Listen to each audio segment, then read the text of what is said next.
Labdien! Labdien! Smuki burkāni. Jā. Kad puskilogramu lūdzu? Pusi? Nevajag man maisiņus. Labāk bez maisiņiem. Jā, labi. 5, so? 5. Šitā, jā? Jā. Jā, maziņus. Ir savs. Beram iekšā. Džu. Tā. Jā, paldies jums. Paldies. Tikko sākās. Man ir trauciņš līdzi. Bet jums vispirms jānosver, ne?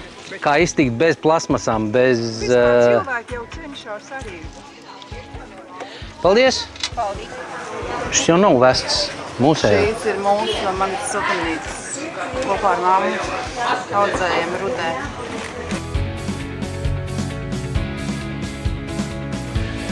Bioloģiskie atkritumi ir viena no aprits ekonomikas būtiskām sastāvdaļām, jo no bioloģiskiem atkritumiem var iegūt augstvērtīgu kompostu, augsnes mēslojumu.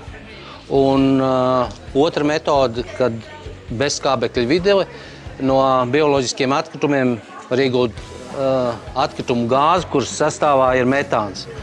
Un tālāk to izmantot kā degvielu, kā kurināmo. Šķirot atkritumus varbūt kādai daļai nav ierasts, bet mainīt paradumus, es saprotu, jā, tas ir diezgan sarežģīti un mainīt paradumus ir visgrūtākā lieta. Bet plēnām uz to ir jāiet, jo mēs gribam dzīvot zaļāk, dzīvot tā, lai bērniem mēs atstātu apkārtējo vidi tīrāku un labāku. Vispareizāk ir mazāk radīt atkritumus. Tātad pārdomāt pirkumus un tādējādi neradīt šos atkritumus. Un tālāk, ja nāk šķirošana, pārstrāde, atgriešana ekonomikā. Tuvāk saknēm tā ir gudra un vieda izvēle, jo mūsu senči jau kompostēja un šādā veidā pārstrādāja bioloģiskos atkritumus. Un tas ir vienkārši.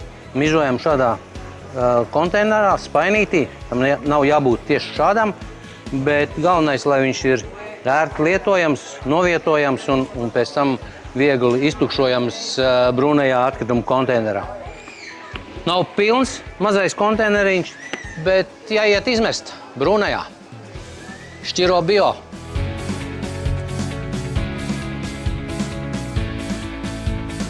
Mēs labi trāpījām brīdī, kad atveda bioloģisko atkritumu konteinerus.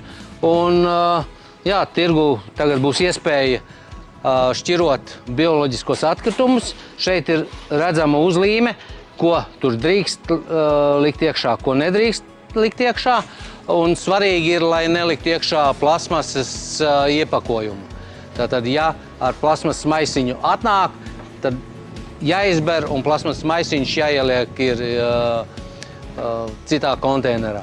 Brūnā krāsā konteineri kā visur, un es domāju, ka tirgu it sevišķi šo iespēju šķirot bioloģiskos atkritumus novērtēs gan tirgus apmeklētāji, gan arī tie, kas šeit strādā.